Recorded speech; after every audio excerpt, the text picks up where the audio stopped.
if you are constantly noting thinking in daily life and in meditation, how will you be able to form ideas and opinions? That's exactly the point. We don't want to form ideas and opinions anymore, because that makes life so much easier and clears out the mind. And then there will be only that what is necessary, that what is going on in the present moment. The saying thinking, when you are thinking, is actually for exactly this, to make all these ideas that are popping up and these plans that we're making to come to an halt, to a stop, and because they're more bothering than helping. I remember as well in that first retreat that I did, that I struggled a lot with it. And I was kind of addicted to my thoughts. I wanted to think. And it was very important for me to know what I think about things. I wanted to have my opinions. And it is actually not so important to have opinions about things, or to have plans, or to have ideas. When you are in the present moment, then the idea comes in the moment that's necessary. Then the idea will be there when you have it. And when you don't need it, your mind is not bothered with it, with producing ideas and fantasies and daydreams and whatsoever. So once you get over that aversion to let go of your thinking, and when you understand that your thinking is actually not very, very important, then it becomes more quiet and more peaceful in your mind, and you can develop ideas when you need them. I think the mic was turned off when I spoke. Did anybody hear what I just said? I no mic off. Uh-oh. Well, they heard you through my mic, so maybe we can leave it. You want to say that all again? No. You just make a short... I'll see if I can edit the audio there. Yeah, they heard. So I can probably adjust the audio later. Okay. I forgotten the question. Impermanence. Right. Okay. It comes down to, like many questions like this, it comes down to an understanding of what's important. Another good example is the video on physical exercise, which got probably among the most downvotes of any of my videos, which I'm not upset about at all. I think it's kind of funny. But it's kind of disturbing that people don't get that, this is a guy living off in the forest eating one meal a day, practicing to become free from samsara. Our take on the universe, and I hope I can speak for all, I assume I speak for all of us when I say this, our take on the universe is far different from the way that most people will look at the world, or people in society. We're not concerned about building up society, or building up government, or building up the world, or creating, or progressing, or technological advancement, or any of these things. We're not even really interested in being born a human again. We're not interested in the fate of humanity. We're not interested in the fate of the human race.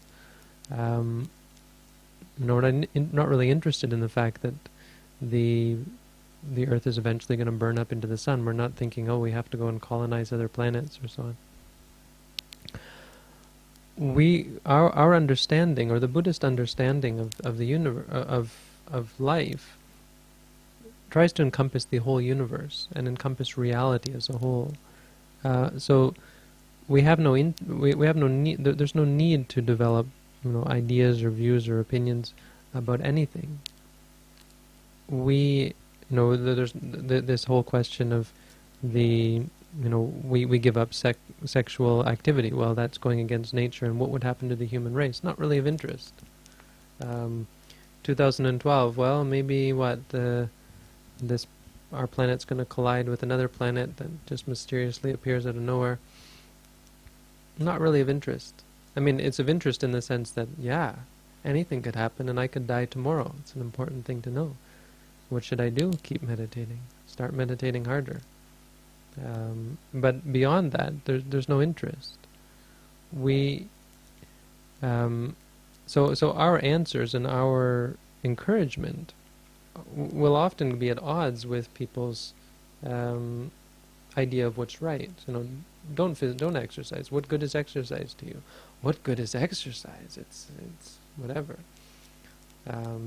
Even don't practice yoga. Don't practice yoga. How narrow-minded of you, or so on. Well, obviously you can exercise, you can practice yoga, you can think, you can develop ideas, depending on your goals. If it's your goal to get whatever the result of having lots of ideas and opinions is, then go for it. That power to you. But it's not our path, and it's not going to lead you to. More importantly, it's not going to lead you to peace, happiness, and freedom from suffering. It'll lead you to think more, to have more ideas. If you want to practice exercise, fine. If you want to practice yoga, go for it. Power to you. But if you ask me whether yoga is a good thing and exercise is a good thing, I'd say no, it's not really of any use at all. But that seems often so harsh and gets people all upset about it. But you have to understand what I mean by having no meaning or no purpose, because nothing in the universe has any purpose. Purpose doesn't have a place in the universe. The universe is what it is. It goes according to its nature, and it goes according to cause and effect. Anything could happen. It could turn into anything at all. And so if you want to create something, go ahead and create. Developing ideas and concepts and views, create something. The Buddhist practice is, exercise creates something. Yoga will create something. It creates what we call sankhara. And our teaching is that we only develop these things out of ignorance, because we believe incorrectly, or our belief that these things have some purpose or some benefit is based on ignorance, that they don't actually have any intrinsic benefit. They don't lead to anything. Nothing does. And so it's so holistic and so all-encompassing that you really have to understand that when you hear these kinds of answers. How can we do without views and opinions? Well, because like everything else in the universe, they're meaningless. Life is meaningless. And it doesn't mean that you should kill yourself, because that would be pointless as well. It means you should learn to let go and learn to just live and not cling to this type of life. No, this is the way it should be. This is what makes me happy, because it won't make you happy. Or no, do everything I can to stop this from coming, and then I'll be happy. And you won't be happy. You'll be more stressed out and more depressed and more upset. Letting go and seeing, I guess, the pointlessness of life doesn't make you turn away from, or doesn't make you averse to life, or doesn't make life boring. It just means that you live with life, as opposed to fighting against it and trying to keep it in a certain way and keep it from being in a certain way. So a lot of talking about the more general point here, but the point being that if in the world there is some reason for, that you see the need in a conventional sense to think and to develop views, then go for it. Yeah, if you're working in an office, you probably need opinions about things. What do you think about this? What should we do, this or this? If you don't have an opinion, you're probably going to get fired. That kind of thing. In a conventional sense, All of these things are useful. In a conventional sense, yoga is useful, physical exercise is useful, thinking is useful, ideas are useful, views are useful, even craving is useful, ambition is useful in society. All of these things are useful. But if you ask us, if you ask me, I'm going to say they're all useless. They're not going to lead to your overall well-being, peace, happiness, and suffering. What will is to give them all up, go to the forest, start practicing meditation, put on some robes, eat one meal a day, and let go. Start to fly. I always come back to this. We're like birds clinging to the side of a cliff, thinking that if we let go, we're going to fall. The truth is, when you let go, you can start to fly. And that's what we start to do. So, I hope that was related to the question.